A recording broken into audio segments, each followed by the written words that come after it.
c'est un principe créateur qui explique tout l'univers, de l'atome à la galaxie. Comment fonctionne la gravitation? Avec une force double, avec une force attraction-répulsion.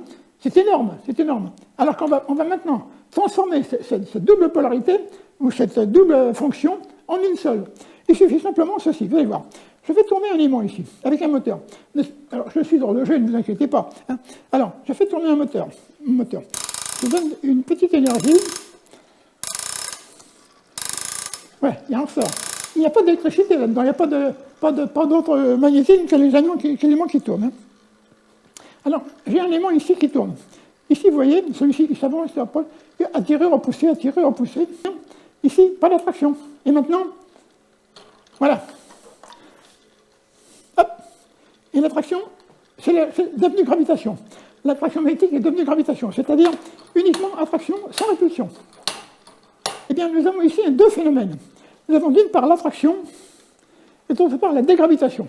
Qu'est-ce que c'est que la dégravitation? On peut en parler. La dégravitation, c'est lorsque deux pôles s'éloignent simultanément l'un de l'autre. Ils ne s'attirent plus. Plutôt, ils s'attirent toujours parce que l'attraction n'est pas supprimée. Mais l'attraction est, comment dire, le freinage est supprimé. Il n'y a plus de frein. On va expliquer ça en détail. Une galaxie, 100 milliards d'étoiles. 100 milliards d'étoiles qui tournent toutes en rotation synchronisée. Toutes en rotation synchronisée. Et s'il n'y avait pas cette harmonie dans l'univers, il n'y aurait pas d'étoiles, il n'y aurait pas de galaxies, il n'y aurait pas de système solaire, il n'y aurait rien qui pourrait tenir debout. Il y a l'harmonie, plus le mouvement orbital, plus encore, comment dire, avec ce mouvement orbital, une stabilité qui se produit dans l'univers absolument indestructible. Un système ternaire en équilibre reste indéfiniment, éternellement en équilibre. Non seulement il tourne en rotation synchronisée, mais il produit de l'énergie. Je vais le prouver. Ici, le moteur fait tourner un aimant. Il ne fait pas tourner celui-ci. Celui-ci tourne par synchronisme symétrique des pôles magnétiques. Et regardez ce que je fais. J'essaie de l'arrêter. Il ne veut pas s'arrêter. Il ralentit et repart aussitôt. Mieux encore. Si par exemple celui-ci tourne comme ça, je le fais tourner comme ça, je vais essayer. Il tourne comme ça, je vais essayer de le faire tourner comme ça. Eh bien non, il ne veut pas s'arrêter. Il ne veut pas tourner dans l'autre sens. Il veut tourner dans le sens où il est entraîné par l'aimant qui se trouve à côté. C'est la preuve formelle. C'est la preuve formelle que ma théorie est juste. Nous avons ici, effectivement, des pôles magnétiques qui sont en rotation synchronisée, en harmonie. Ils ne peuvent pas faire autrement.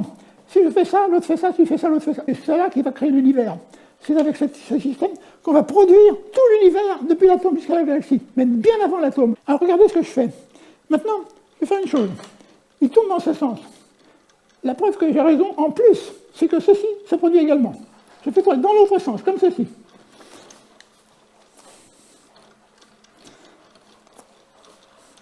Eh bien là, c'est absolument impossible en physique.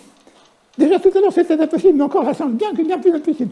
Parce que vous avez deux aimants qui sont contraires l'un de l'autre, et qui tournent en sens opposé. C'est énorme, c'est énorme. Là, on a la preuve de la dégravitation. On a la preuve que lorsque deux pôles magnétiques sont en présence, s'ils s'éloignent mutuellement, ils se dégravitent. Je peux vous l'expliquer, disons, mathématiquement, si on veut. Mathématiquement, oui, je vais essayer de vous le faire. C'est pas long. Vous avez, par exemple, pour faire la gravitation, c'est-à-dire pour faire l'attraction magnétique, vous avez un pôle nord, un pôle sud. Les deux pôles s'attirent. Celui-ci est fixe. Bon, fixe, bon, il ne bouge pas. Celui-ci, il est loin là-bas, et il s'approche. 2 fois plus près, 4 fois plus d'attraction. 2 fois plus près, 4 fois plus d'attraction. Chaque fois qu'il se rapproche, il est accéléré 4 fois plus rapidement, pour 2 fois plus de chemin parcouru. Si, au lieu d'avoir un seul pôle qui se rapproche, les deux pôles se rapprochent simultanément, je multiplie encore la production par 4, l'accélération par 4. Celui-ci tombe sur celui-ci, mais si en même temps je fais ceci, je multiplie l'attraction, c'est-à-dire que c'est exactement comme si je doublais le chemin de celui-ci spontanément. Au lieu de faire 2 fois, il faut faire 4 fois le même chemin pour le même résultat. Ce qui fait qu'on a 16 fois plus d'attraction au lieu de 4. Je ne sais pas si vous avez compris, mais il suffit simplement d'un peu de réflexion. Alors, la dégravitation, qu'est-ce que c'est? Ah, il a fallu que je trouve cette chose qui m'a fait tellement pleurer quand j'avais 33 ans. cette chose énorme, parce que Einstein venait de mourir, il aurait tant aimé savoir, il n'a pas su, il est mort sans savoir. Et moi, je m'amène 3 semaines plus tard, et je dis, monsieur Einstein, j'aurais pu savoir, j'aurais pu vous expliquer, vous n'êtes pas là pour le faire. J'étais très ému à ce moment-là. Qu'est-ce que c'est que la dégravitation?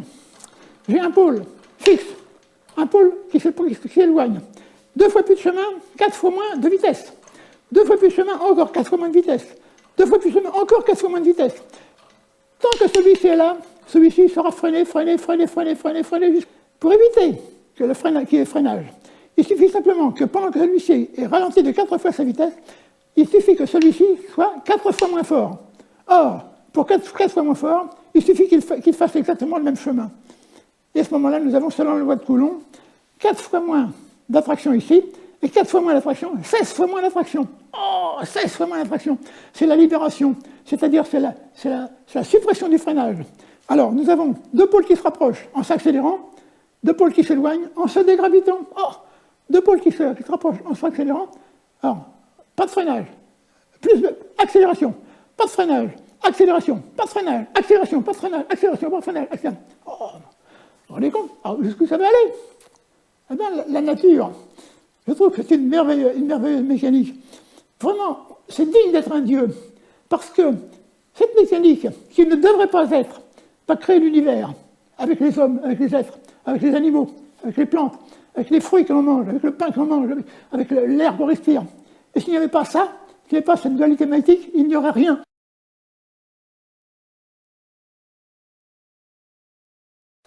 Nous avons un aimant qui tourne ici, il fait tourner tous les aimants qui sont ici. Tous. À la même vitesse de rotation, ils ne peuvent pas faire autrement. Ils sont synchronisés par les polarités. 100 millions d'étoiles qui sont en rotation synchronisée comme ceci.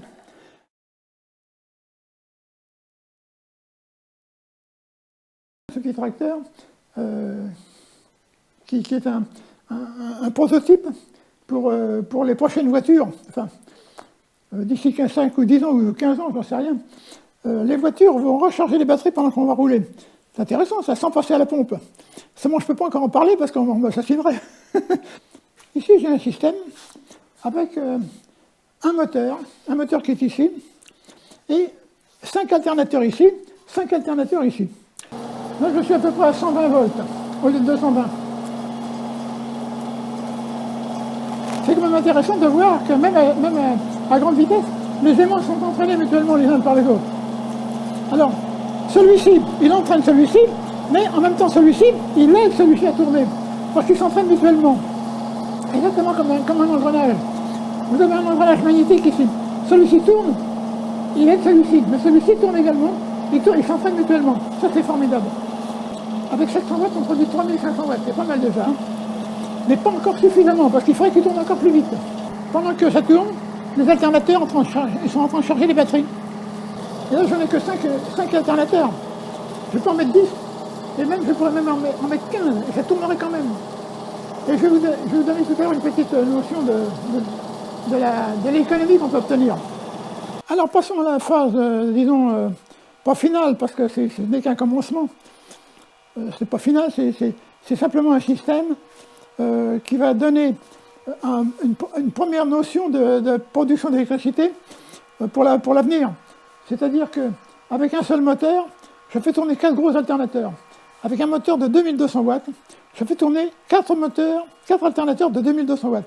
Je produis donc 8800 watts de puissance, mais sans consommation, c'est-à-dire 8800 watts bruts. Voilà. Je vais vous montrer un petit peu comment sont ces aimants. C'est intéressant de voir. Ici, c'est un disque. C'est pour vous montrer la construction des aimants, des disques. On peut faire, on peut avancer comme on veut. On peut les mettre comme ceci, on peut les mettre dans l'autre sens. Enfin, on peut s'arranger. Voilà. Ça, c'est un disque en plastique avec fixé autour, en périphérie, un certain nombre d'aimants. Ces aimants doivent être d'une certaine puissance, de façon à pouvoir entraîner les aimants qui sont à proximité. C'est pas tout de dire on va mettre des morceaux de ferraille. C'est pas de la ferraille. Non, ce sont des aimants qui vont produire de l'énergie par attraction d'une part et par dégravitation de l'autre. Alors, je vais vous montrer donc comment fonctionne ce système avec un seul moteur qui fait tourner 4 alternateurs. Ces 4 alternateurs, il y en a un là-bas, le dernier, il a les 4 lampes qui sont ici. Le troisième ici a 4 lampes ici. Celui-ci a 4 lampes ici. On les met en route. Allons-y, c'est parti. Avec un variateur, le variateur, je vais le faire marcher de façon à ce qu'il entraîne, à qu'il produise de l'énergie qui va alimenter mon moteur. J'appuie sur le petit bouton de démarrage et je fais tourner. Regardez bien ce qui va se produire.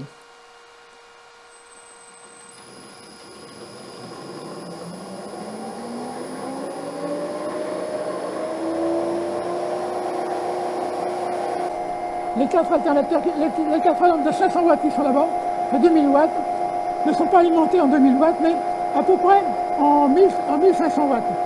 Ils ne sont pas arrivés complètement à la puissance normale, c'est-à-dire que mes alternateurs devraient tourner à 3000 tours. Ils ne tournent qu'à 2800 tours environ. Et ce n'est pas suffisant pour obtenir les 220 volts. Donc, il y a une perte d'énergie. Ces alternateurs ne commencent à fonctionner qu'à partir de 2500 tours. Entre 2500 et 3000 tours, ils produisent de l'énergie.